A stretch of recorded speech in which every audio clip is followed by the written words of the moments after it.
Hello, everyone. This is Adam Meister, the Bitcoin Meister, the Disrupt Meister. Welcome to This Week in Bitcoin. Today is July the 28th, 2017. This is home of long-term cryptocurrency thinking. Golden hold, be in motion. The impulsive people are not going to like this show, but hey, this is simply the best one out there, and I am proud to have the best guests in the space on my show all the time. And today we have some very special guests to discuss this very exciting week that we just went through. We've got Sam Waters out there in Europe, in Belgium. We've got Priyant in India, and I am excited to have a guest from India. And then we've got Daniel, who has been on the show before. He's out in the United States. Where are you today, Daniel, anyway? I'm in USA, Alabama. The dirty South. In Alabama today. All right. Very, very good then. Very good. So let's jump right into it here. People are slowly coming into watching us. Sam, it has been just a wild week here in the world of cryptocurrency.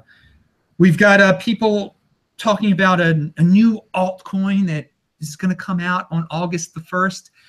What's your opinion of what's been going on this week? What do you have to say? What's jumped out at you? I think the altcoin stuff is the most interesting part is how much attention people are giving it.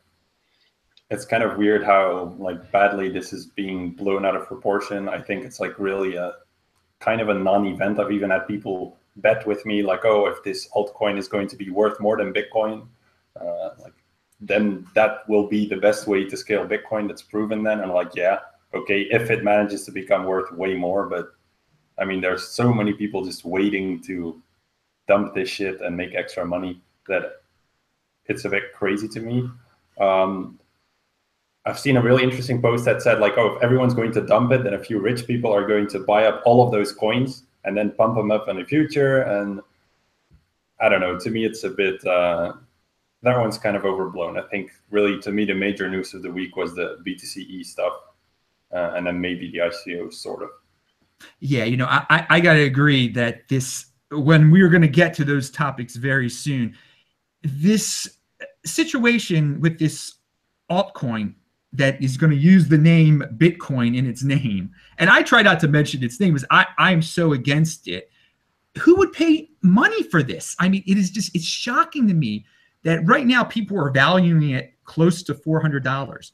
Would any of you spend your money on this? I mean, this is, but apparently, I mean, if people are going to do that, if people are going to waste their precious Bitcoin on this, I mean, I guess I can't stop them, but I think a lot of the excitement is or a lot of the hype is people want to get a free coin, but nothing in life is free. Nothing in life is free.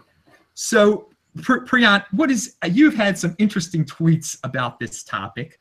What's going on in India, and what do you think about the situation this week in Bitcoin? I think this BCC or BCH, whatever this coin is being called on different exchanges, it's all shit. I mean, Jihan Wu has tried to do everything he can to attack Bitcoin. He tried the Hong Kong agreement earlier, then the SegWit 2x New York agreement, then the UHF threat when everyone was doing the UASF thing. Then when the things are going on in a good direction, the SegWit is likely to get activated without UASF. He is now trying to play a bluff with the people by doing all this BCC thing. So I don't think anything is going to happen on August 1st. And even if there's a hard fork, I don't think those other coins can ever be compared to the real Bitcoins. So it doesn't matter to me. I'm actually sad about the people who are excited about these free coins and they think it's going to benefit them. I don't understand, why do you want free coins? They think they're going to, because they think it's going to be worth $300 and they're going to get it's going to be, and dude, the trouble they might have to go through to even cash it in, it probably won't be worth it. They're going to, everyone thinks they're going to be able to sell to a greater fool. How many greater fools are out there that really want this thing? That is a legitimate question. And, so far, you two don't seem to want it. I don't want it. I would never. Of course, I would never buy some altcoin that's just created out of spite. It's an altcoin that's created out of spite. So moving on to Daniel, and we'll get back to both of you guys in a second. I want to hear Daniel. Obviously, if you look at the markets right now, people are buying up Bitcoin for some reason. They're dumping their altcoins into Bitcoin. So talk about why you think that is happening. What's your opinion on this this FUD coin situation? Just tell us what's up. Well, I think you kind of nailed it on the head. You know, everybody thinks that they're going to get this, you know, BCC or BBC, you know, or whatever it is, and you know, they're going to be able to dump it on somebody and, you know, make money and then buy their altcoins back cheaper. And I mean, the whole thing's just ridiculous. I mean, like you said, you know, who the hell is going to buy this shit? For one, you know, and that's what I'm thinking. I mean, you've got exchanges like Poloniex and, you know, Bittrex, and they're all saying that, hey, we're going to offer this BCC, but, you know, I haven't heard anybody say they're going to offer a market for it, you know, and I might be wrong. So, you know, then where are you going to send it? Who are you going to dump it on? Because I think, you know, as soon as this kind of snapshot or, you know, whatever it is, the hard fork happens and you're able to claim these coins, I think that that people are going to dump them, and I think people are going to buy different altcoins. Now, I do think that we're done temporarily with the whole, you know, every shit coin in the world is pumping situation, but I think that it might be a good time to put your money in maybe some more established altcoins, Monero, Litecoin, Decred for one, more reputable coins that are focused on development. Just because, I mean, this whole situation is ridiculous. It's almost like clams, you know, and you have this airdrop and, you know, people get these free coins, and look what happened to clams. I mean, it's absolute shit. It got dumped to shit. Nobody wants it. And that's what happens usually when you have essentially a coin with no new technology. I mean, this shit has 8 megabyte blocks, which is just fucking retarded. And the whole thing is, you know, this goes against Satoshi's original vision. You know, he envisioned Bitcoin as being a settlement layer where there was some kind of second layer to handle, you know, transactions and to expand the transaction capacity and to scale the network. And I think this is just miners being greedy. And like you said, it's FUD. I mean, there's nothing else to it, you know, other than, you know, Jihan Wu is just a dickhead and he's trying to scare everybody. And then, you know, of course, you've got Roger Ver and all those other assholes too. So, you know, it's nothing new in Bitcoin land. But if you're new to the game, I mean, I'm sure this is like, holy shit, what's going on? Well, this is a good question. There are a lot of people who are new to the game in the space and that have skipped very important steps in the world of cryptocurrency. I've encountered many people who've just, all of a sudden they own Litecoin, but they've never sent a Bitcoin. All of a sudden they're into an ICO, but they don't understand a thing about Bitcoin. They've had someone help them get into an ICO because they've heard this ICO thing is the hottest thing in the world. So with that in mind, are there going to be a lot of people that are going to get hurt and end up buying this thing because they think it is something that's legitimate? I mean, the four of us here have done our best warning people, I think. Do you see a lot of pain here, Daniel, coming for some people? Immense pain. I mean, it's anytime where, you know, you mix this, you know, amount of people wanting to dump, and like you said, you know, there's other people saying, oh, there's a bunch of rich guys, you know, just waiting to buy that dip, you know. So we're going to talk a bunch of suckers into providing buy support. For one, you know, I'm going to buy this BCC. I'm going to, you know, I have 8,000 Bitcoin now, guys. How crazy is that? I'm so rich. You know, this stuff's going to be worth as much as Bitcoin. But I mean, did you see the stuff about, you know, Floyd Mayweather's pimping an ICO now? Yep. Which is just absolutely absurd. I mean, the dumb money is coming in full force, and we're still in full bubble mode. I mean, this is far from being over.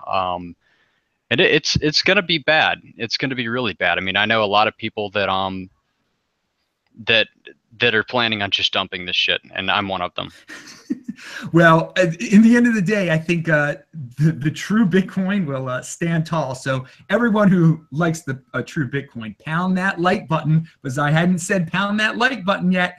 All right, so let's actually we're gonna talk about some price predictions in a second or two. But I want to we're talking about some doom and gloom type scenarios for some of these newbies and ICOs. So Sam, I want to hear what do you think about the SEC announcing that they have some interest in regulating ICOs, and where do you see this going?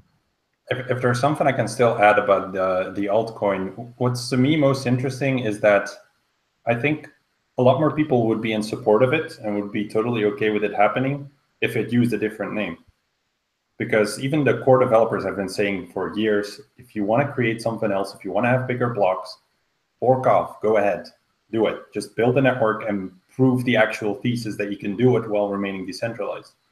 But it was never actually properly done. They just always wanted to change Bitcoin itself to what their vision was. They never wanted to change.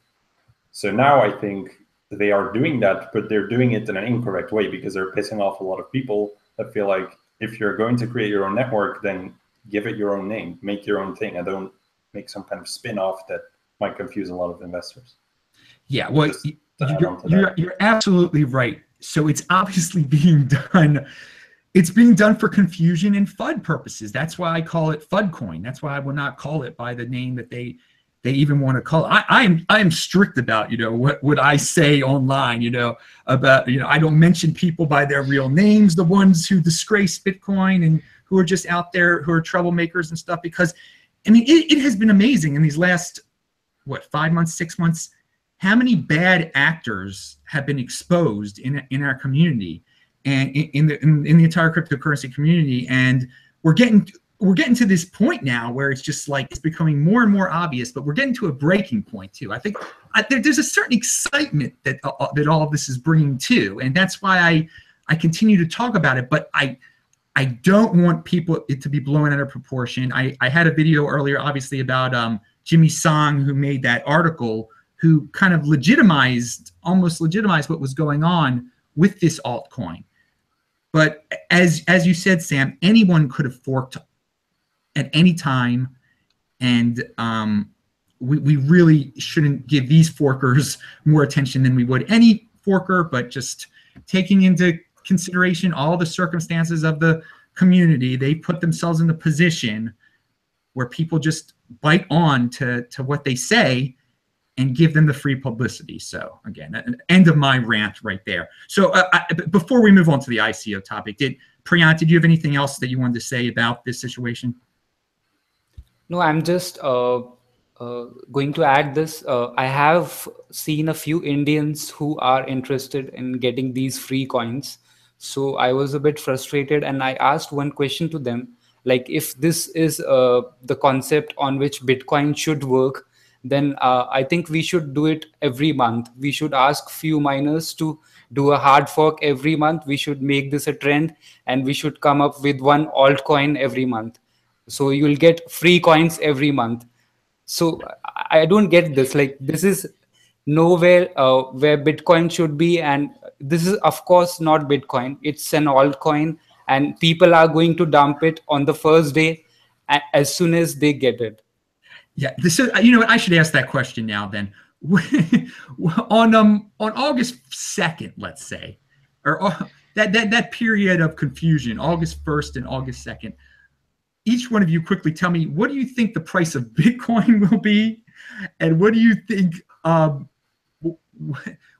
the price of this other thing is going to be? What do you think is going to happen? What scenario do you see happening? Do you see it starting at 400 and ending up at $1, or just maintaining? Are there enough greater fools out there to maintain it at 400? So Priyant, I'll start with you. I'm sorry, you asking about the price, right? Yeah.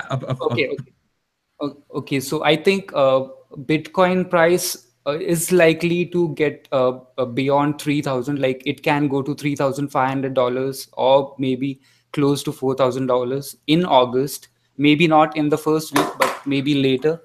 And BCC or BCH, whatever it is, I don't think it will be a $1 or $2 coin. All right, Sam, how about you? I don't really make predictions on Bitcoin itself. I think it's just going to do what it's going to do, and people will hold and trade and do whatever they want. But And as for the other coin, I don't really see it going anywhere, but perhaps someone who is, I mean, the thing about this whole coin is that it feels like people have already dug themselves into supporting whatever hard fork or their vision is. So I feel like some people might just be so crazy that they're going to keep on digging and digging and digging themselves deeper and deeper and sticking with this. And I don't know how much money they have. So I have no clue where that's going to be. Like you might expect it to go to zero while everyone's dumping, but after that, it may pick back up. Yeah, that's what I specifically like. That day, I'm very interested to see what happens that day. How many greater fools there are, and if anyone out there is rich enough and insane enough to try to prop it up. Because, I mean, I see it. If someone tries to prop that thing up, I think they're going to lose some like record-breaking amount of money. I just can't see it being sustainable. We're talking right now in the futures market, we're talking something like $300, $400.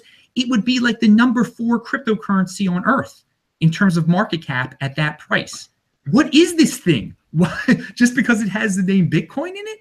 I mean, it seems really irrational. Well, it would be because it holds the promise for a certain group of people that it's going to be an on-scale, an on-chain scaling blockchain, basically. And to some people, that will be worth some money. But if there's a whole lot of other people who really don't want that kind of thing, then it won't be worth that much. But it's not so much because it has Bitcoin in the name, but more because there is a group of people that actually believes this is valuable to us. This is how we want Bitcoin to scale. And if that's what they want, I'm like, okay, you can have it. Just maybe call it something different than Bitcoin. That would be very helpful. Thanks, guys. But for the rest, I'm like, if it succeeds even, I don't care. As long as they're happy and they stop bothering Bitcoin with their like impractical kind of vision, that would be great. I mean, then I don't mind. Yeah, I think that's actually a great point. If this just gets rid of all the troublemakers, that'd be awesome. But I don't think it's going to get rid of all the trouble. No, I think this is just this is an attempt to position for the November, for more FUD in November, which is unfortunate. But I gotta say, all the questions that I am getting, that I am seeing out there, involve how do I sell this thing? It's not how do I buy this thing. It's how do I get this free thing? How do I sell it? So if you, I would not want to be on the buy side of this. Daniel, what are your thoughts? Well, this isn't going to be popular, but I think Bitcoin's going to dump on August the 1st. And the reason is, or my reasoning at least, is that, right now everybody's sold everything else to be in Bitcoin to get these free coins. And on August 1st, once your free coins are secured, you're going to sell your Bitcoin, and not just sell it to fiat. You're probably going to buy back what you already sold, and maybe even for a cheaper price. That's my plan, at least, and I know several other people that are planning to do the same thing. But yeah, I mean, I'm not saying doom for Bitcoin. I think that the closest thing, and I know it's not exactly the same, so don't blame me for saying this, is Ethereum and Ethereum Classic. What happened on that day? And I believe, we saw a kind of situation where, the price of Ethereum Classic, started up here, and then it dumped, and then it went back up, and then it just started dumping pretty much forever until altcoin season hit. So I can kind of imagine a similar path for this BTC. I expect there to be the initial buyers. I expect it to get dumped really hard. I expect a little micro pump and then a long dump and accumulation phase before maybe, just maybe, it can regain some market share. But yeah, it's maybe 2,400 seems like a good level for Bitcoin. I don't see us going back down to 1,900 or 1,800 at all, just because, I mean, we already tested that level. We bounced extremely hard from that level. The weekly candle for last week was extremely bullish. But yeah, I think that once people get this coin, that we're going to get back into some altcoins, and like I said earlier, you know, some decent altcoins. You know, we're not going to be pumping shit coins anymore. So you think this is an opportunity to get some first tier altcoins for cheap, basically, because right now they're kind of dumping. I'm almost considering, and because I don't know the time frame for this stuff. I mean, you don't want to be the last guy to execute on your plan.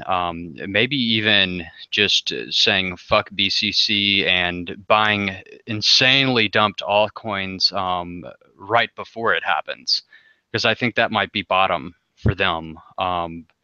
But yeah, I mean, this isn't doom and gloom. I mean, Bitcoin's still pretty volatile.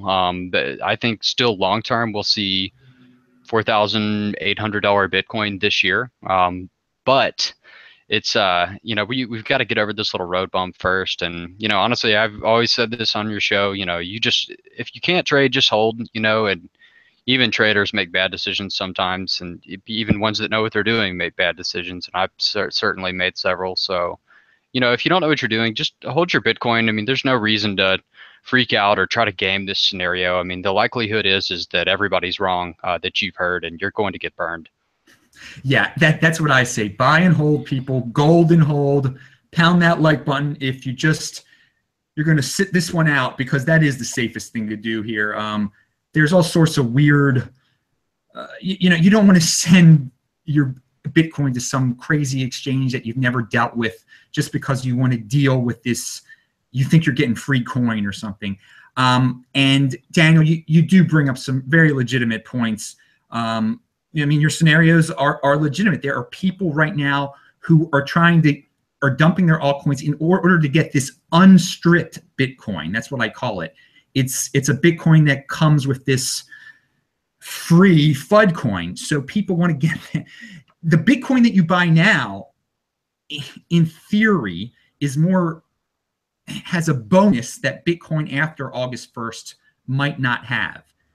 I think that Bitcoin is already priced into the current Bitcoin, though, BCC, you know, and I think that's part of the reason we've seen the recent rise. And I think, you know, once we have this little split, you know, then Bitcoin is going to be worth $3,000, right? But it's going to be distributed between the two, at least initially, before BCC, you know, does its little, you know, I mean, long dump to hell. This is kind of unfortunate because you think that basically you're saying FUD coin has been successful in taking away value from Bitcoin. It's successful short term in taking away value from Bitcoin, and that's just because of the way it's sold and because of who's backing it and the power behind it. And it is extremely unfortunate, you know. And I mean, I hate it. You know, I'm a big Bitcoin proponent. I believe in this stuff. But you know, it's going to take away a very small percentage of Bitcoin's market share at first, and you have to create bag holders before you dump it to hell. You have to create people that think it's going to come back and think it's going to come back and think it's going to come back. And eventually, you know, it might pump one day. You know, Ethereum Classic did, and you know, like I said, some people might hate me for saying this, but I think, you know, Ethereum Classic is total shit. But you know, it is what it is. You know, and that's what I believe is likely going to happen. All right, Priyant, you had something to say. You chimed in there. I noticed you wanted to say something. I mean, I was just trying to add that you were asking me, or you were discussing like where can we dump this FUD coin. So I think the Kraken exchange has released some post. They are saying they will be having the markets to dump this. Okay, that's. I don't want to give anybody advice on dumping that thing, because again, and that's good to know that if that's the case, that you don't have to go to China to do it or whatever, which are totally untrustworthy exchanges, in my opinion, at least. But I don't want to get anybody. I don't want anyone to lose Bitcoin because of this situation, and I'm scared that some of it is set up in a way to trick people out of their Bitcoin. This whole FUD coin thing. All right, so obviously there is. This is a really interesting situation in terms of that we really haven't, in the world of Bitcoin, we haven't hit it yet. So we've had a lot to say, and we will get back to it. Sam, you have anything else to add to it, or can you discuss your opinion on the ICO situation? Yeah, we can talk about the ICOs. Okay, awesome, awesome. No, but I mean, so what did you think about the SEC making the announcement this week? And where do you see this going?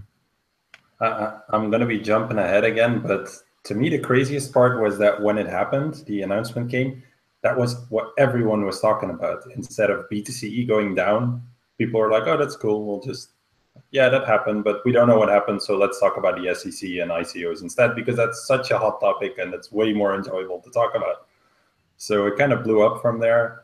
I think the way they announced it was a bit strange. Like, oh, we've noticed this thing. We don't really have a very outspoken opinion right now. We'll give our opinion about something that happened in the past and leave it at that and leave people wondering. So it's almost like they sort of devilishly enjoy people worrying a lot right now what's going to happen to future ICOs. I don't really know. I think it's good that they at least weighed in because a lot of people have been wondering about this. And I'm pretty sure they're going to follow up once more issues start to arise. And then there should be a lot more clarity. They might have left it up in the air because they just don't know. Yeah, that's what I'm thinking as well. Yeah, they're not as smart as we might think they are. They might be smart, but they just might have never just really looked at it, and they're like, let's say something about it now. And we're going to get to the BTC-e situation. I'm glad you brought that up. Yeah. Well, Priyan, also if you're thinking, if you're from their point of view, if you were working at the SEC and you saw something like this pop up, you would probably also be like, what are we supposed to do with this? How are we going to properly regulate something like this? And it's kind of it's not really a fun job, I'd imagine. No, not at all. Priyant, what's the word in India with ICOs and stuff? Did you guys did you notice this? Do you hear about ICO activity over there? Yes, I know. I read about this, and there are a lot of Indian traders who were actually discussing this, but it doesn't affect anyone over here. Still, and I believe this was not something which was unexpected. It was expected and coming at some point of time. So I don't think this is something I was not really excited about this. All right. Yeah. So, do people trade IC? Have they gotten into ICOs there? Some of your fellow Indians. Yes, I'm not interested in any ICOs, and especially the Ethereum tokens, the scam coins. I don't invest in those ICOs, but there are a lot of people here who invest in ICOs, and they have many people have made a lot of money from those ICOs as well. Daniel, what's your opinion on all this? I've never invested in an ICO, and I've been trading shitcoins since, I mean, late 2013. It's always, I guess, witnessing 2014 where there were so many scams. I've always been paranoid, which was to my detriment at some points. I'm in it for the Bitcoin. I want more Bitcoin. But if anything is a bubble, I think it is ICOs. It's not necessarily Bitcoin. We could just be seeing the Bitcoin market maturing at this moment, and ICOs are going to be a bad thing, and they're already starting to be a bad thing in the sense that they're bringing more regulatory attention to the space. And you see these ICOs and you see these suckers buying them, because we had a short period of time where every ICO you bought, you 5x, 10x your money. I mean, that's unbelievable. That's unsustainable. And as you mentioned, I mean, there has to be greater suckers to buy what you've already bought. And I think we've run out of those people for now. I mean, you're already burned. You're already underwater. You're already, feeling what it feels like to be a bag holder. But yeah, I mean, I don't ever recommend anybody buy an ICO, and sure, that might be the wrong thing to say, but at some point you're going to get fucked. And I think we've already seen a couple of ICOs that went poorly, and people didn't get their tokens. I mean, you guys heard of this Back to Earth NRG or something? Like, it was like 3 months ago, some Twitter trader decided to have an ICO, and He still hasn't distributed the tokens even, you know, which is just unbelievable. So, you know, just don't mess with them. I mean, it's safer to not risk your Bitcoin on something it's literally gambling, in my opinion.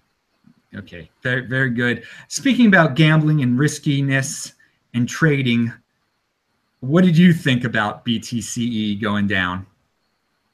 I knew a couple of people that had Bitcoin on there, which shocked me. I mean, the exchange looks like shit. It performs like shit. But you know, that's inevitable. You have to reduce your counterparty risk as much as you can. I, for one, and not to say that, you know, Poloniex has always been great to me, you know, and I know some people bitch about it and shit. But you don't want to keep your altcoins on any exchange. You know, you want to, or Bitcoin for that matter. You want to have control of your private keys, because something like this can happen any day. And you know, are you ever going to get those coins back? If you do, when will it be? It's all very, very scary to me. But you know, I mean, shit like this has to happen for Bitcoin to go mainstream, you know, and us to get more respect and, you know, to be adopted. You know, the shitty exchanges have to go.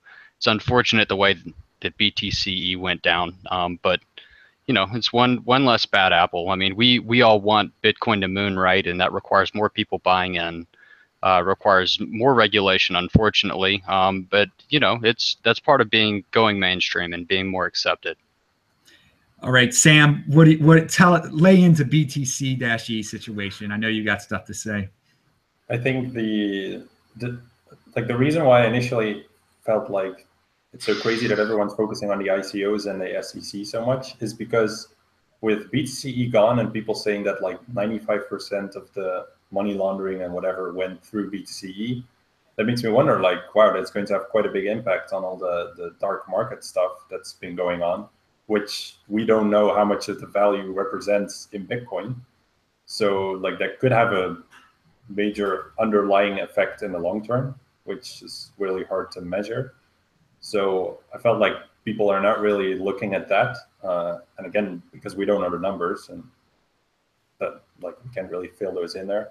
I also knew some people who had some money there, and like what you already said, it's a pretty crappy looking and performing exchange from the looks of it. But I see why some people prefer using it because it's like the whole regulatory arbitrage discussion that's been going on. I mean, like I sort of agree that it's necessary for Bitcoin to go through these growing pains and for bad exchanges to, in the end, like not make it. But in this kind of way, it's not really great. We don't even know if it's fully gone yet. So I really do hope for the people that lost money that they'll get it back, which is something I still hope for the Mt. Gox people if they eventually end up getting their money back after all these holdups and years. Because I don't want people to suffer over this if the businesses make bad mistakes. Of course, you have to do your own due diligence, but and Sam, do you know anything about the Gox situation? You know, I heard, you know, people are probably going to get their money back eventually, but are they going to be required to pay back the US dollar value or US dollar, the actual Bitcoin? US dollar. It's US dollar. The Bitcoin value isn't even there. Yeah. So it's going to be USD. Well, I would, if you're a BTC-e, if you got hurt by BTC-e this week, I would not hold my breath on getting anything back. This is a lesson. People shouldn't have kept anything there. You shouldn't keep any cryptocurrency on an exchange. This is what the lesson is to me. It can happen at any moment. I'm not going to name any other exchanges' names to create FUD. But any of them can go down. Any of them can go down at any moment. Adam, just really quick, think about this logic. You know, a lot of these exchanges have withdrawal limits, right? So, you know, if you have money on them, it might take a while to get off. But guess what? You can send your money there instantly, all of it. So why the hell would you keep it on the exchange? It doesn't make any sense. If you need to withdraw it desperately, you can't. But if I need to sell something desperately, I can. It's easy. Yeah, you know what? It's as simple as that. What you just said, it really is. People need to consider. A lot of people just keep it there to be able to trade at any given time, which I agree is not always safe. But that's what they do. People get lazy, especially over time. They just feel like, oh, well, nothing's happened here for like a year, so why am I putting it on there, taking it off every day? I could just keep it there for a night, and then eventually you get screwed.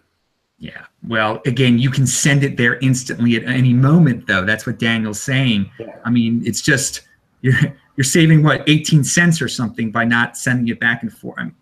Anyway, Priyan, what do you feel? What's your opinion on this situation with these exchanges disappearing, and were you affected in any way? No, I didn't had anything on btc-e.com. I don't use that exchange, but I know a few Indians had some Bitcoins and Litecoins over there. So they are tensed about the situation. And I only have one thing to say. Even though Bitcoin as a protocol is safe and secure, we still have these problems with the third parties and the exchanges which are not secure, and a lot of traders use them to get into the Bitcoin world. So we still need to work on those third parties and exchanges. I mean, they are not even able to provide the support when a lot of people ask them for different issues on their exchanges, and about the security as well. They are not secure enough. You bring up a great point. The support on all of these exchanges is horrible. There's no customer support. I mean, you file a complaint, you're lucky that they get back to you and stuff. On the ones that are currently in existence too, it's complete craziness. So yeah, you want to minimize your exposure to these type of third parties. I mean, that's what cryptocurrency is about. It's not about relying on third parties. It's about controlling your own private key. But again, we have such an influx of new people who just want to flip and do ICOs or do what they don't even know. They're just getting into cryptocurrency because they heard it's hot. And this third party aspect has been lost on certain people, at least. So it's great that we reiterate that. Pound that like button, people. We got a lot of live viewers here. It's great. It's early I'm in Australia, by the way, where it is Brisbane, Australia, where it's 6:14 in the morning. And Priyant, it is very late at night too. He's in India. And it's getting nighttime in Europe also, where Sam is. But I wanted to did any of you guys have anything else to add before I ask Priyant some specific India questions, actually? I'm actually curious, what do you think? Is BTC-e going to go back up? Maybe that's an interesting prediction from everyone. Oh, yeah. Well, I want to say that, no, there will never be BTC-e is gone forever. What do you think, Priyant? I don't think it's going to be back up. Daniel? Well, BTC-e has claimed that they will be back in a week, which is very interesting considering that they have a $110 million fine. But hey, they've been in this space for a while. There's no telling how much capital they're sitting on. We'll see. And Sam, what do you think? And there have been people contacting me very vocally saying that the United States government, it's all about the United States government shutting it down, that this is some big conspiracy of the US government. Do you know anything, even an opinion on that? And do you think it's coming back? I don't really have an opinion about the US government. I think people sometimes like to give them more credit in certain things than is needed. I mean, even if they are involved, I feel like that's not really the story right now. So if it turns out to be, then okay, we can talk about it later. Right now, it's more like, is it going to come back up or not? And I don't think many people care, who is responsible for taking it down, so to speak, or I'm not really looking at that right now. As for whether it's going to come back, I think yes, personally. It's kind of a 50-50 split, but I'm more towards yes, it's going to return, because I feel like it's incredibly weird to tweet out that you're going to go back up in 5 to 10 days, because you could also just not say anything and disappear. What is the actual benefit or added value or reason to say you're going to come back up? Because if you're gone, and then you have enough time to disappear anyways. If they're trying to do it to cover their tracks and buy time, sort of if they're up against these really smart people that are doing their investigations well and that already have a lot of the information that they need to, then those 5 to 10 days, I don't think are going to save them. So I think they're actually intending to come back up. And like you said, if they have pretty deep pockets and they're getting fined, then who knows, they might be able to get out of it. But hey, or maybe they have insurance too. I mean, who knows? Maybe somebody else is going to foot this bill. I mean, I doubt it, but I mean, we just don't know anything about the inner workings or the operations of BTC-e. I hope for my friend's sake that it comes back up. I've got some people I know that are pretty fucked. So I don't know. I think perhaps if it comes back up, that the entity that shut it down might be running it and trying to collect more trying to get more information. And also, I think a reason that they might lie and say they're going to come back is that there are many people behind this, and a few of them fear for their lives and are trying to get as far away as possible from people that can possibly injure them. So why not say, hey, it is going to come back so that they can run away some more. Some people, because one guy got arrested, but there's probably some other guys behind this too. And if I were one of those other guys, I would be trying to protect myself in as many ways as possible right now. So keeping people happy, saying that, oh, it's going to come back, is a way to protect oneself when it's not going to come back. To let the more people who think it's not coming back, the more likely someone's going to get really angry and track down these people and do who knows what. So again, I don't know. I don't think it's coming back. I don't think it's. Yeah, that's also why I said for me it's like a bit 50-50. I'm leaning a little bit more towards them coming back, but maybe I'm wrong, and maybe indeed it's just a buy time and they're trying to get out of here. So okay, now we're going to move to everybody's. What's going on with them. Prayan, if you have anything more to say about that, say it. But I think people are really curious about how popular Bitcoin really is in India. What is really going on? Because we hear every month or so another story comes out about India and money and Bitcoin. But then I have someone like Jayant Bhandari tell me that in India there's not many people. People are so poor that they can't even get into Bitcoin and stuff. So what do you do with Bitcoin over there? And what is the Bitcoin ecosystem like in India? People are really curious. I mean, yes, there are less people involved in Bitcoin right now in India, but the number of people involved in Bitcoin is increasing every day. So that's a good thing. That's a positive thing. And the thing which I don't like personally is currently in India, only a small percentage of people are involved in Bitcoin. And most of them are interested in only trading Bitcoin and increasing their fiat money to be happy with the current financial system. Like Bitcoin is actually for the financial freedom, which they don't understand. They don't want to understand Bitcoin at the protocol level and the properties which Bitcoin has. The open source code, the censorship is not here. There are so many good properties. The decentralization of money which Bitcoin has made. There are a lot of other things to focus, like the fundamentals of Bitcoin, which nobody is trying to understand. Most of the people here are involved in Bitcoin because of the Bitcoin price, and they just want to increase their local currency and be happy with the banking system which currently exists. Well, then I have a question, because there are people in India who use gold as a store of value. Gold is popular there. There's not a transition from those golden holders into Bitcoin, because you would think that they would want the digital gold that they can send out of the country now. That there'd be a transition between people who hold gold there and then some of them wanting Bitcoin. Is that not happening yet? Are you saying it's just speculators that are really into Bitcoin now? No, there are some people who were involved in gold investments earlier who are attracted to Bitcoin, but the number is very less. There are two reasons for it. The first reason is most of the people listen to the mainstream media and they believe Bitcoin is something which is illegal and used by hackers and drug dealers.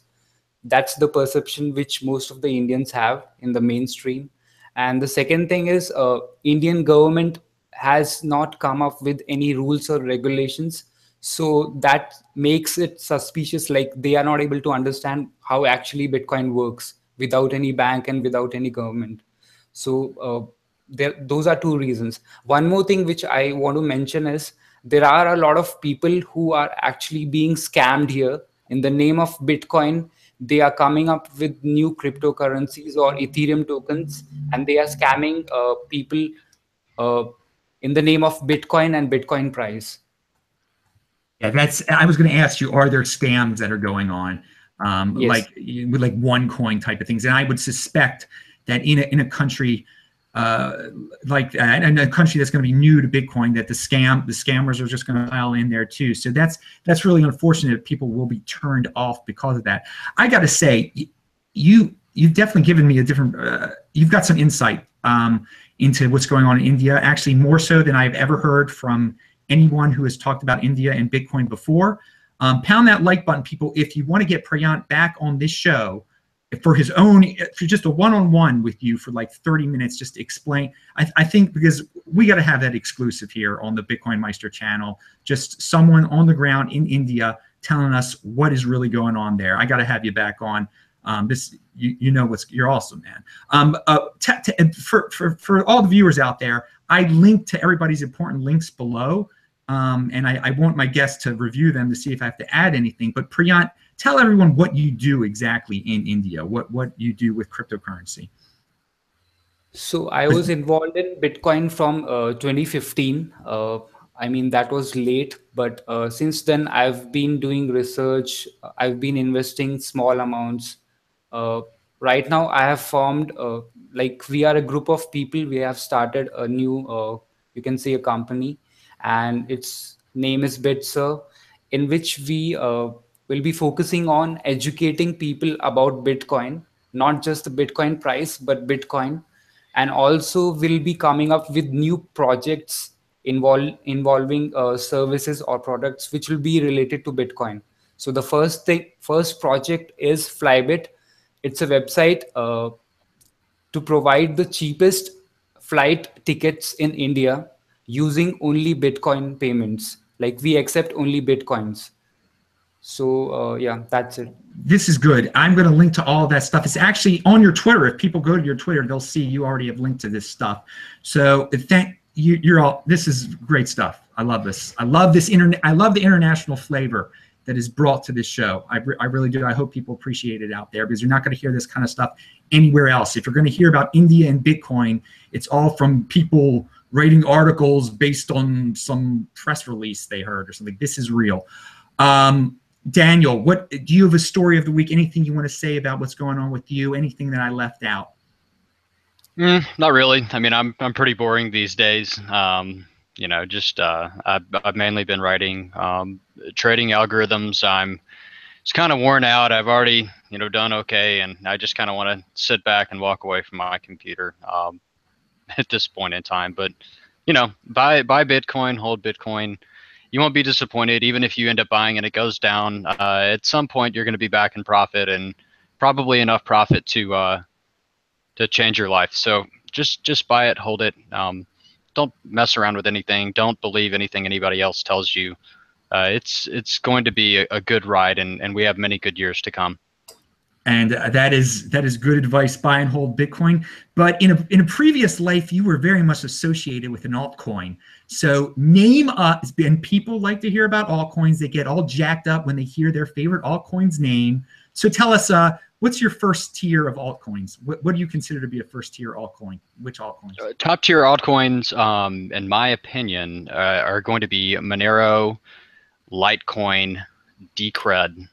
You want to have kind of something from every category. I believe the storage space is going to be dominated by SIA,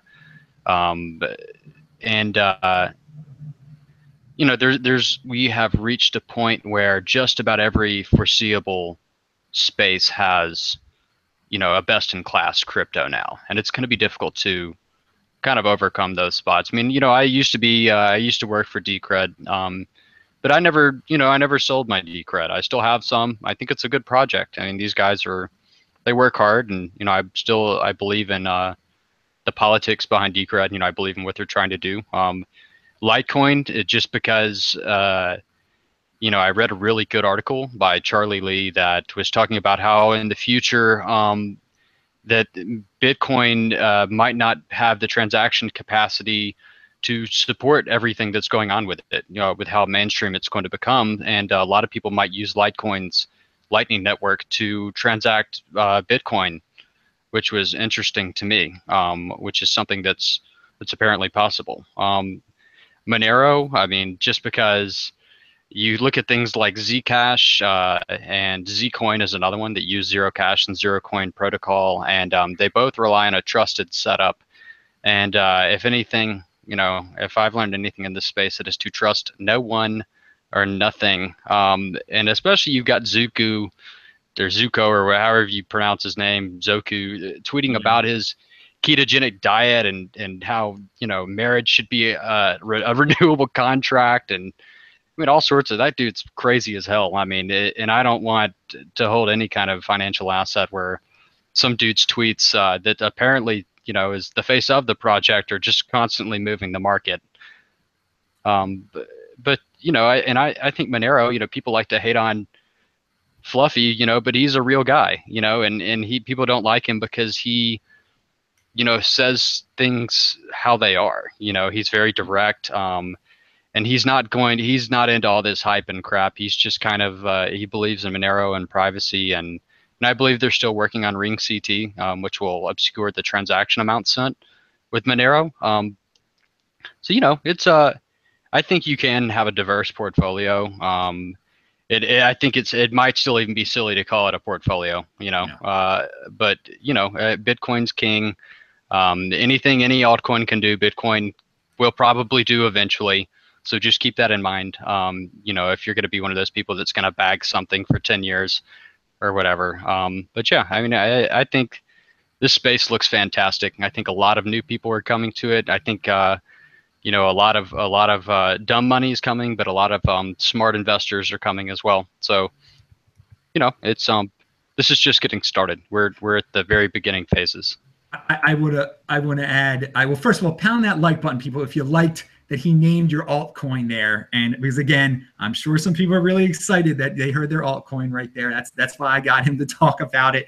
I wanted to say that the keto diet is good though. I disagree. There's nothing wrong with ketosis. There's nothing wrong with ketosis. Ketosis is good. Ketosis is good. I do disagree. I think that Zcash has been way pumped out of proportion, and that, from what I know, their guy Zuko or whatever he's called is a big reason for that pumpage.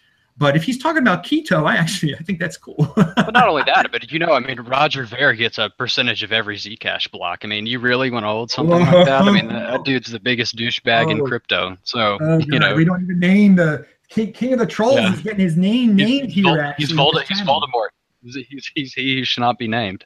Okay, so one thing that you brought up, I was trying to conclude the show, but you brought up something that's really important, and I'm going to ask. We're going to move on and see what everybody thinks about this. Well, we'll try to do it quick. You brought up anonymous coins, Sam. What do you think about this week? There's been a lot of things that have been brought up in terms of anonymous. Bitcoin is not as anonymous as some people think it is, and Monero might help open the door for Monero and other anonymous coins. Do you have any thoughts on that, Sam? I kind of agree that Monero is I think it's pretty cool, fluffy as well. I've met him, pretty nice guy. I like the idealism behind the project. Like, they know the challenges they're up against in scaling it. But I think they're trying to do the right thing. And I also think that privacy and fungibility is actually going to be probably the most contentious change to Bitcoin, if it ever comes, like way bigger than SegWit. I think a lot of people are not going to want this to happen. So that's going to be quite something when it comes around. But I think it's a good thing to have the fungibility. It does come with risks, obviously, and challenges, but in the end, I think it's going to be very much needed. I'm in support there. All right. We're going to get back to you with your conclusionary thoughts very soon. I just want to give Priyant a chance to chime in. Anything about anonymous coins or Monero that you wanted to add? No, I love Monero. That's it. I don't believe in Zcash, and I think I had read something about XVG, but I'm not sure. So I like Monero. All right, Sam. there's a lot going on, obviously. Do you have any conclusionary remarks, anything that I left out, anything you want to promote, you know, what you're doing, tell everybody what you're all about? The floor is yours. I mostly consider myself a user, just someone who's really passionate and who thinks, well, I'm not a developer, but how can I still add value to the space? So I've been doing presentations about Bitcoin since a few years, and like Prayang, I try to explain people more about the protocol level and actually why Bitcoin exists in the first place, rather than just you should buy this and make a lot of money. And I'm a bit more of an evangelist, so to speak, an advocate to really explain people in a simple way how it works and what it's all about. So that's what I try to do. All right, that's and you can find me on Twitter, obviously. All of you guys, please, after, so check out the links I gave you, and please email me any other links you want me to add. So people who are watching this, we're probably going to have more links below where you can check all these guys out, because all these guys are great and they're doing great things all over the world. Sam, no other story though of the week or anything like that, anything I left out that you wanted to bring up? I thought one thing that happened this week, which you didn't mention, was that when all of the miners started signaling for SegWit, there was this one pool, one hash, which actually mined a few blocks that looked a whole lot like ASIC Boost. I thought that was pretty funny that it sort of still happened. That made it pretty obvious that something is clearly going on. Those blocks got rejected. So just a funny little thing that happened besides really the main topics of the week. Awesome. But that's it for me. Well, panel of guests, thank you for joining me from all over the world. Do you guys have any, Daniel or Prayang, anything else you want to say? Don't ask me to talk again. We'll be here for 5 more minutes. Oh yeah, that's Prayang, anything else? No, that's it. Thank you so much for adding me here. Well, I also want to thank everybody that's over in the chat. I didn't get to check it out very much today. Ken Bozak just sent me $4.20. Thank you, Ken. That's really nice of you. People who like that super chat thing, you can follow Ken's lead and 420 it up over there, I guess. It's Friday in New Jersey there. Friday evening in New Jersey, I guess. So Ken is having a good time. And Ken Bozak, check out his channel. Awesome. Also, he was on the show in early July when we had Tizen was on. That was quite a show with Tizen and Ken Bozak. Everybody, please check out the archives. I do post a video here every day. We do This Week in Bitcoin here every Friday around this time. I will be back in the good old United States of America in the city of Baltimore next Friday. And I will miss Australia. It has been a beautiful trip. I love Australia. I have learned a lot from Australia, how to be calm and not worried about all this SegWit craziness like they are here in Australia. And I just, my mind has been open internationally, and I just appreciate all the guests that were on today, whether they be from Alabama or from all over the world. So I'm Adam Meister, the Bitcoin Meister, Disrupt Meister. Remember to subscribe to this channel, like this video, share this video, pound that like button. I am out of here. Have a great night, everybody. See you later. Bye-bye. Go Orioles.